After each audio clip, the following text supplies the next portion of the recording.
All right, Kevin, back with you for another episode of the $1 Million Relationships and Podcast. And I just noticed my camera was a little bit cockeyed, and I'm like, I just got to fix that, straighten it up. And so today I'm here with Scott Carley, and Scott, welcome. So awesome to have you on the show today. Thank you, Kevin. Man, it's great to be here, and I'm looking forward to our time together. Same. I want to give a shout out to the folks over there at the podcast guests platform, because that's how you and I met. Yeah. And they send me a couple emails every week with some potential guests that I might want to interview for the podcast. And you were on one of those emails a little while back, and when I clicked, so that whatever they said about you in the email got my attention. I'm like, oh, I'm going to go check this out a little bit more. So then I clicked through to go to their website to look at your profile. And then through that, I don't remember, somehow, I think I got to your website through that. And on your website, you had this video telling this amazing story about getting a loan for a building and how you at first got turned down. I mean, it was such an inspiring story that I'm like, man, I have got to reach out to this guy and get to know him better. And so we did that, and we had that conversation, and I'm like, Scott, we should really do an interview for the $1 Million Relationships podcast, because I think a lot of people who listen to this podcast and follow along with us, they're going to really appreciate hearing from you and hearing your story. And so here we are. And I'm just really excited to have this conversation. Like I told you before I hit the record button, I never steer these conversations in a certain way. I just want to put our best foot forward. We're just going to have a heart-to-heart conversation here, and my goal is we have some pretty amazing entrepreneurs, founders, CEOs that follow along with this podcast. And yeah, I love podcasts like this, Kevin. I love hearing from entrepreneurs and leaders. So thank you for putting this kind of thing together. Oh, my pleasure. I will tell you, hosting this podcast has been the most rewarding thing I've done in my 28 years as an entrepreneur.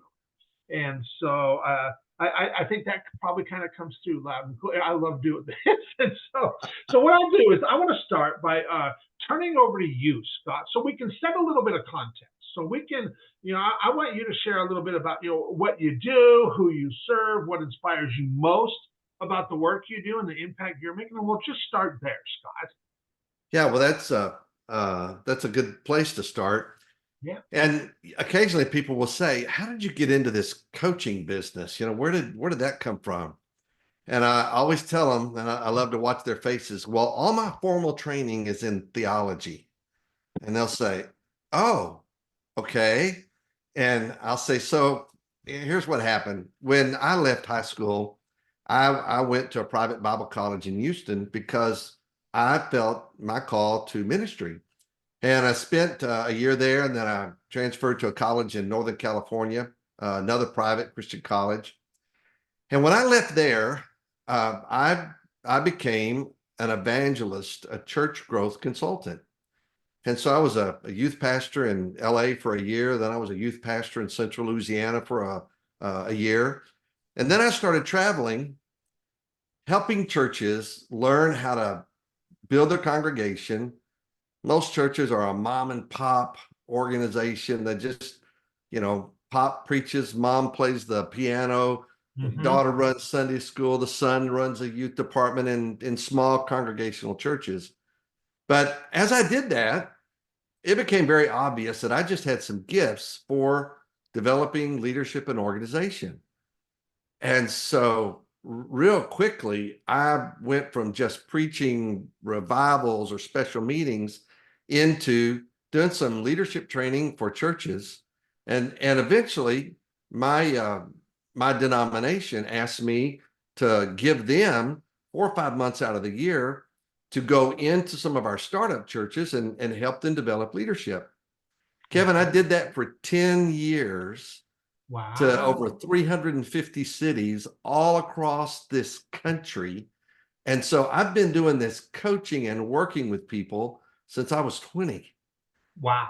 Wow. And then I pastored for 10 years up in Lubbock, and that's one of the stories that I want to share with you today. And then I transitioned probably in my early 40s into the business world. Okay. And a few years ago, I even changed that and rebranded myself as the Change Energizer. And I did that for a couple of reasons. One of the things that people say about me, man, Scott, if we could just bottle up your energy, I would buy that by the gallon, you know? And so that's where the Energizer comes from, but then change. And so part of what I do is help people make changes, leaders and organizations, helping them to figure out what their big, scary, audacious goals are, and then how to push it across the finish line. And I'm good at that. I'm good at helping them figure out what we need to do to get this dream across the finish line.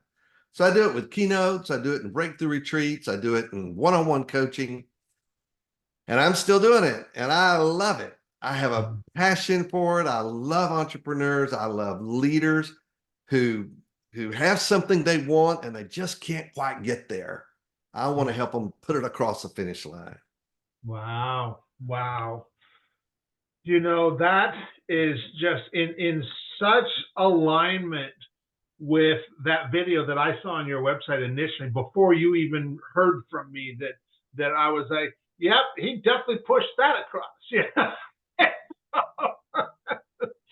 And I mean, what a powerful story and a powerful example of exactly what you were just talking about stuff. And so I know I left an open loop there, but I'm confident you'll bring that around Oh during yeah. our conversation. And so now that we've got a little context set here, now that I left this big, huge open loop that people are like, okay, what's the deal with let's shift gears just a little bit, and so I'm going to reiterate the question for the benefit of our listeners here. So, Scott, have you ever been introduced to a person or persons that completely changed the course of your life or your business, so much so that much of what you have today would not be possible if not for this person or persons? And Scott, I'm just really excited to hear and to have you share this story and this experience that you've had around this topic of relationships. Yeah. Well, thank you, Kevin. Uh, Absolutely. I mean, I could go on all night, and I won't, about the people that have been brought into my life that have been game changers for me, have made a big, big difference. One of the things that dawned on me a few years ago, and this is a phrase that I've learned to use, and I hope that all our listeners will understand it. If you look around the room and your peers and friends that you're hanging out with, and there's nobody that you just like look up to, it's time to upgrade your peer group. Yeah, yeah. And I've done that a few times. And every time I've made that conscious effort to start hanging out with people who intimidated me, who I felt awkward around, that they were further down the track than I was, it has always made big changes in my life. Now, one of the stories, that you mentioned, and I'm happy to share. When I was in Lubbock, that's where we pastored, and we had a great congregation, but we had standing room only, and so we had to do something about building a new building, and so we put our building up for sale. It sold quicker than we ever thought it would, and so Okay. we had to relocate into a temporary place, and we did that. But we got a set of plans together, and I made some trips around the country. Finally, found a, a church and a set of plans that I really liked, and so man, we got those together. We were so excited, and we found 5 acres, and we bought that 5 acres, and we were going to put that church right there, and it was great. And so I will never forget the day that I rolled those blueprints under my arm and I marched down to our bank that, held all of our money, and made an appointment, and commercial loan officer, he ushered me in and sat back in that big leather chair and said, how can I help you, Pastor? And I said, well, and I went ahead and leaned forward. And I unrolled those plans and I said, I pastor the church down the road, and we've outgrown our facility, and we bought 5 acres. We paid for that. And I am so excited. We're gonna build this building. And so he stood up and looked over the plans and said, oh yeah, man, that looks massive. And wow, that's really cool. So how can I help you, Mr. Carley? And I said, well, I need to borrow $1.2 million to finance this building. And he leaned back in his chair and he just started laughing. And he said, you want me to loan you $1.2 million on a set of plans? And that didn't go over very well with me. I felt very embarrassed, and I wasn't a banker. That's why I went to him as a banker. And so he looked at, the plans. I told him we had our assets there. He looked at those and he said, I'm sorry, I can't loan you any money on a set of plans. You're going to have to put some stuff together, and your finances and your history, and you get all that together and come back. And I rolled up those plans. I was dumbfounded. It was almost like somebody had just taken an arm and swept all my dreams right off the table. And I was pretty devastated. By the time I got back to the church, I was pissed. I was mad because that guy had just taken away my dreams. So I knew I had to do something. Now, I'm a big believer that big, scary, audacious dreams are wrapped up together with big, scary, audacious obstacles. Mm-hmm. Those things are a package deal. So I started calling some of my friends around the country and other pastors, and I said, hey, man, my banker laughed at me, and do you know somebody who can help me out, figure out what to do? And I called 4 or 5 guys, and finally one of them said, oh, I know a guy. Now, he's way up in New York, but I know a guy. His name's Robert Costa. And I said, what's his number? And so I called him. And hey, Robert, how you doing? I'm doing good. He was a New Yorker, had the New York accent. I loved it. So I told him my plight, and he said, I can help you. He was very, to the point. And I said, when can you come down? He said, oh, it's gonna, I'm busy. I got lots going on. I said, dude, I need to get this thing going. When can you come down here? And he said, well, I've got a weekend open in a couple of weeks, and I could probably fly in Friday, and I'm not going to need a long time with you. And so we flew him in, and he got in Friday. And so Friday night, Saturday, he met with my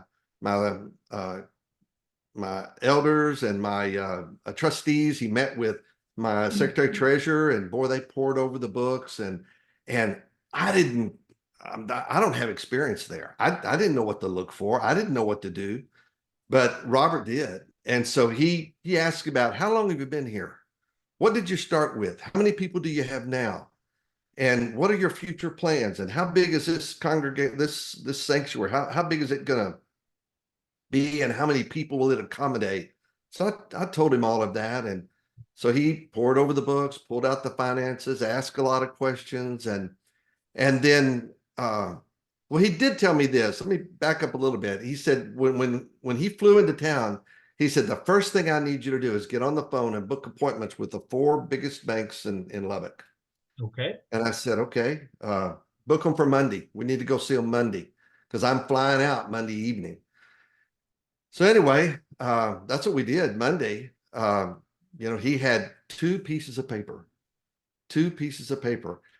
And I can't tell you that I really know what was on that paper other than where we started, what our assets were, and a chart of our growth pattern. And we went to 4 banks. We went to 3. And, when we walked in, I was nervous. I let him do all the talking, and he did. And so the bankers would say, "Well, thank you very much, Pastor Carlin. We'll be in touch." How many times have you heard that? We'll be in touch. And Mhm. so we went to 1, 2, 3 banks, and then he flew out and left me to go to the fourth one by myself. And so I went, handed that guy that piece of paper and said, and we want to borrow some money, $1.2 million. And here's our information. And he said, we'll be in touch. So man, I was sweating bullets for a week, just had no idea what was going to happen. Robert called me and he said, have you heard from anybody yet? I said, not yet. But in that second week, they started calling. And one of them called and said, Mr. Carley, we've looked over your papers. Our board's looked over your papers, and we would like to offer to loan you that money. And then the next one called, and the next one called, and 3 out of the 4 banks agreed to loan us that money. I Wow. mean, it was a major breakthrough for us because we were daunted. I mean, we didn't know what to do. That guy at our bank, he just put a roadblock for us. Yeah. So we were ecstatic. We were very excited, and I'm happy to say I was delighted to go into our former bank and withdraw all of our assets and move them down the street to another Somebody that bank. was friendlier. Oh man, it was great, and it was great. I remember the day like it was today when our trustees got together and took us a couple of cars and we drove down to the bank. We went in there and all these guys we got around and we signed our life away, and we got that $1.2 million loan. Oh man, it was great. We could break ground, order steel, and build that building. That was a great day in my life. Wow. Wow. So So this gentleman, so you met him through another pastor that you already knew, that you were just reaching out, hey, this is the problem I'm dealing with. Do you know somebody that might be able to help us? And yeah, this one pastor you knew, he's like, I know a guy. I know this guy. And he introduced you. You guys spoke and you confirmed, yep, he's the guy. I think he's the guy who can help us. And so he came out, and sure enough, turned out, yep, Robert was the man, wasn't he? he was the man. And so now I'm curious. So, what came from that? Because a lot has happened in your life since that experience, and you're in a whole different place now. And Yes, I so, am. kind of just walk us through some of that stuff and what's happened since then. So that was a huge milestone for me, uh, to to be able to grow that congregation and then get to a place where we needed a building, number one, and then get all the barriers away so that we could build that building and make those things happen. So uh, within a year, I moved on from there because it was time for me to leave. The guy who pastors that now has long since paid off that debt. It was years ago, and so I'm very happy for them. What that did for me personally, though, and I'm, even right now, I'm looking over my monitor at Tom Brady. I have a picture of him. That was a Super Bowl win for me. Yeah, And yeah, it was the first of many Super Bowl wins I was going to have after it. But that event, learning that I didn't have to know how to do everything, I could find people who knew how to do things that I didn't know how to do, yeah. and they could help me get where I needed to go. So, boy, I've followed that the rest of my career, and some of those relationships have just been really, really huge. And after I, um, so funny, after I came to Austin, moved to Austin, and started a career as a coach. I was very familiar with the entrepreneurial world, but I wasn't as familiar with the corporate world. Okay. And there was a guy who invited me to a group, and his name is Peter Stropel. And Peter, he just was he was an advisor and a consultant as well. But he had a following of people, and every Saturday they would meet at a restaurant, and I mean, like 25 or 30 people, and some of the brightest minds in Austin. And so I was invited into that group. And again, that was one of these upgrade my peer groups. And I was so intimidated. You've heard the term before, somebody will say, well, he's a rocket scientist. There were some rocket scientists in that group. And that I got to be friends with them, and people in high levels of military intelligence and very successful businessmen and corporate leaders. And so I sat there and just listened a lot. But every now and then, Peter would get the discussion going, and he'd say, Scott, what do you think? Well, man, then I'd have to talk and so share, what I'm thinking. And over a period of time, I got more and more confident. Well, Peter had a question that he would ask you if he would interview you. And he said, and he was interviewing me, not in front of everybody, but by ourselves. And he said, if you had $1 million, what would you do with it? And so I gave him my answer. I'm sure my answer today was a lot different than my answer then. But after he asked me that and he listened to what I had to say, he said, if you could do anything in the world, what would you do? And I said, I would take this training that I developed on priority management, and I'd like to take it to the corporate world and do half day and all day workshops on it. He said, really? And I said, oh yeah. I mean, if I knew how to break into the corporate world, because I don't have any connections there. I mean, that's just a whole nother world to me. And he said, I know a guy. And I said, really? And he said, yeah. I've And had this kind of experience before. yeah. And he said, I'm gonna hook you up with him. And so he did. He hooked me up. His name was Mr. Jones. And he said, I need the two of you to get together. He is a chair for an organization called Vistage.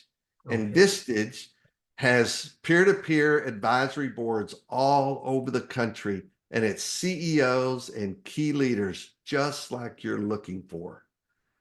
And so I met with Mr. Jones, and he said, what's your topic? And I told him, focus on what matters, get control of your distractions, priority management. And he said, I want you to put your best presentation together, 3 hours. I said, 3 hours? Yep, 3 hours of your best presentation, and bring it on. And so I did. And, a few weeks later, I went to his Vistage CEO group and gave a 3 hour presentation, and they have to grade it. They grade it on a scale of 1 to 5, and you have to get a 4.5 or higher before they'll even consider you. And so, man, I was sweating bullets and thinking, oh my God, I hope that this made sense. And so a few days later, I'm waiting for the phone to ring. Finally, it did. And I said, so how'd it go? He said, are you kidding? It was with flying colors. They loved it. And said, now I can put you into corporate, and they'll approve you, and you'll just have to wait until the first person sees you. And so I said, well, now how do I can't just sit around and wait. How can I work on that? And he gave me a few suggestions. And so it's not a lot you can do, but I did some. And about 3 months later, finally, you know how long 3 months is? 3 months is a long time when you have a dream that is in your hand and you're having to wait on somebody else to do something with it. But anyway, that 3 months came, and I got my first invitation out to San Francisco to do 2 CEO groups, and it went fabulous. And that started a 7-year career with Vistage. I say career, but me traveling 2 or 3 times a month to CEO groups all over this country, speaking to CEOs, key executives, leaders. it was great because it's what got me into the corporate world as a trainer and as a speaker. Yeah. Uh, Yeah. so Peter Stropel, he was the guy. He is, without Peter, I would never have had that connection to Vistage. And Wow. because he knew a guy, he used his influence, and the guy just said, bring him on. Yep. If he's good enough for you, he's good enough for us. Yeah. Come Yeah. on, man. That was rich. Wow. Wow. So if you look back over all these years and I want, I'm sure you can come up with lots of examples for this question that you could respond with, but I'm just going to challenge you to come up with one. It's going to be something that just comes right top of mind for you. But if you look at these three relationships that we've talked about here, Robert, Peter, and Mr. Jones, um, and I want you to look at a time when you made a really substantial impact, and you also know that that would have never happened if not for the relationship that you have with whoever this is that you talked about. What is an example of that, Scott? Well, when COVID hit, I was a member of the National Speakers Association Okay. and local chapter, Austin. And somebody had recommended me to get into that. I'm trying to remember her name right now, Peggy. Peggy, she heard me speak somewhere and said, you need to join NSA. And I said, what is the NSA? Is that a security? No, National Speakers Association. It's the Association for Speakers. And I said, oh. So I checked it out and found out that they had a local chapter here. And so I went and joined the local chapter. And, I've been a speaker forever, but I went in, learned a lot of stuff. And there's just this thing about me because I'm gifted in some leadership and making decisions that within a few months or a year, I'm on the board. And then I'm on a trail to become president-elect. And then I'm president of the local chapter of the National Speakers Association here in Austin. And Wow. 6 months later, COVID hits. Now, when COVID hit, all the speaking gigs in the world were shut down. Yeah. Yeah. And our speakers and our chapters went into collapse. They didn't know what to do. Mhm. And I'm thankful because I believe God put me there at that time for that reason and that purpose. And so we had a guy who was a 30-year sportscast broadcaster for KVU, I think, Mike Barnes. And I said, Mike, I got a bunch of speakers here that have only spoken on a stage. And for the next 2 years or however long this COVID thing lasts, we're going to have to learn to speak to a camera. Can you help us? And he said, oh, yeah, man, I'll put a class together and I'll show you how to do it. It's really easy. It'll be, we got a class already. It's about 10 sessions. And I said, would you do it for our chapter? And I mean, they'll pay for it. And so he did. That was a bright light of hope that came to seasoned and beginning speakers how to do what we're doing right now, speaking to a camera. And so we did that. And then I said, okay, what else can we do? Because we got to get our name out there. We can't just network, can't go on stage. We can't just travel anywhere. How are we going to get out there? Well, we created a certification for that, speaking to a camera. But then we did a showcase event. And I put 40 speakers, each one of them had 13 minutes. Okay. And we did a back-to-back showcase of all of our speakers so that in this new thing, they could get up on camera and speak about what they do. And it was great. Some of them did really good. Some of them wobbled and didn't do as good, but some did really good. and we had a few technical problems, but we broadcast it live over LinkedIn and Facebook. I mean, we were having to use technology that we were all just not sure about. I didn't know how to do that, but Yeah. Trevor Yeah. Perry did. And so I got Trevor Perry on, Mike Barnes. He was a TV broadcaster, got him on board. And together, all of us made that thing happen. Wow. And as it was happening, I felt like I was giving back for all the things that people had given to me. It makes me emotional even right now. Our speakers were desperate to find out how they could get back in front of audiences. Yeah. And Yeah. we opened that door for them. Wow. That's I mean, at the end of my presidency, I got VIP, most valuable player for our chapter. And to me, that was a great big thank you for Yeah. what we were able to accomplish for them. Yeah. Wow.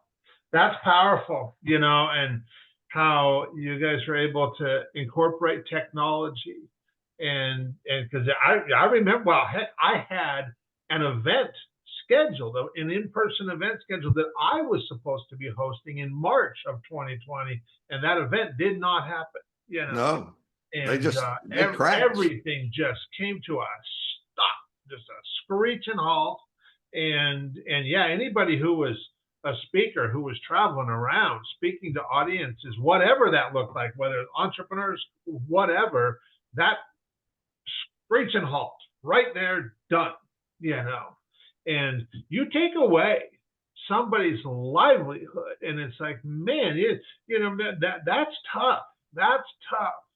And Yeah. and for you guys to be able to figure that out, and not just help yourselves, but help so many other people too, through that whole process. I mean, what a powerful, because I mean, you look at all of those speakers that you guys were able to help through that process, that then they were able to do their thing and impact a lot more lives through the work that they do. And that's kind of like what it is with me, with the work that I do. I'll never know the true ripple impact of the impact that I make, because of who I get to serve and who I get to work with, because of who they are.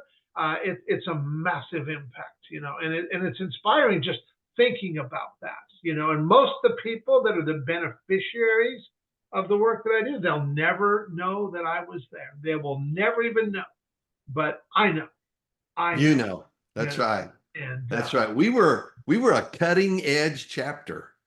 yeah, And one of the cool things about all of that is when you're in the cusp of something like that, the first people to crack the egg and to get out there are cutting edge people. And yes, so we made speakers who weren't particularly cutting edge speakers, they were now, yes, because they they could were. send out, hey, I can do video conferences, I can do workshops, I can do whatever.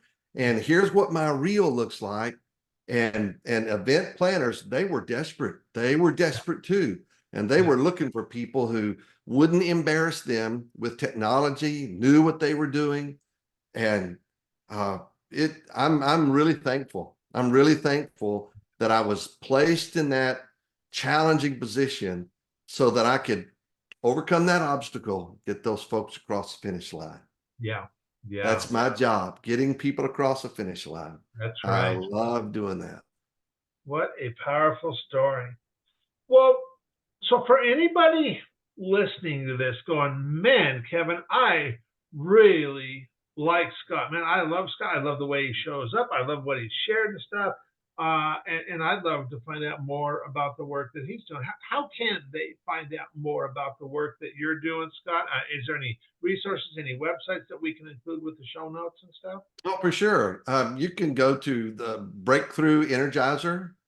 Okay. breakthroughenergizer.com, and that'll take you to one page of my website that'll tell you a little bit about the 3-day breakthrough retreat that I take people to help them break through their obstacles. And then if you just go to my website, scottcarley.com, Okay. You'll find pages on keynotes, on leadership retreats, on the Fascination Advantage profile, where you can unleash your or your team's superpowers. And that's a place to look for me. I'm on LinkedIn. I post on LinkedIn 2 or 3 times a week. And Okay. so, you can find me there. Instagram. I'm If you type in Scott Carley, you're gonna find me. I make it a purpose to be easy to find. There you go. There you go. Well, I'll make sure we include that with the show notes when my assistant does that. So I really appreciate you taking the time to have this conversation, just share from your heart. I know the goal for me in doing this podcast is always the same. For you, I want to be able to give you, the entrepreneur that I'm interviewing, the opportunity to share your story and your experience around these most valuable relationships and honor those relationships. And then for the listeners, I want these stories, to just inspire them to place Yes. intentional focus on creating more real, meaningful, rewarding, and profitable relationships in their own lives. And Scott, with your help, we have definitely delivered on that today. I want to thank you for that. Any last thing you feel led to share before we call it a wrap? Yeah, there is one other thing that I do want to say. And I hope everybody can understand really what I'm coming from. Bootstrapping is overrated. Everybody says, man, I'm going to bootstrap this thing. I'm going to do it all myself. Somebody told me one time, if you want to go quick, go by yourself. But if you want to go big and you want to go far, you're going to need a team and you're going to have to borrow some money. And I have found that to be absolutely true. So if for some reason somebody out there is stuck on, oh, I'm just going to bootstrap this, I would invite you to consider changing your perspective and reaching out to people who can help you get where you want to go. Because there are some experts out there that can make all the difference in the world in how big and how bad you can become. Yeah, absolutely. Absolutely. Well, once again, Scott, I really appreciate you for taking the time to have this conversation. I'm excited to get it out there and share it with a whole lot of other entrepreneurs, founders, and CEOs. So thank you so much again, Scott. You're Really welcome, appreciate Kevin. it. I love your vision. I love your personality. I love your vision. I love your excitement. I love the way that you just turn things loose and you don't try to make it do something. I love that laugh. You've got the best laugh. Somebody said laughter does good like a medicine. So I'm honored that you gave me a chance to be on your show. You got a great thing going. Thank you, thank you, thank you. From all the entrepreneurs out there who are listening, thank you, thank you, thank you, because we need this. We need what you're doing, and it helps. Well, you are so welcome. And yes, I definitely get great joy and satisfaction from doing this. That's for sure. And yeah, thank you. Thank you. And we'll talk again soon. Bye for now, everybody. Bye.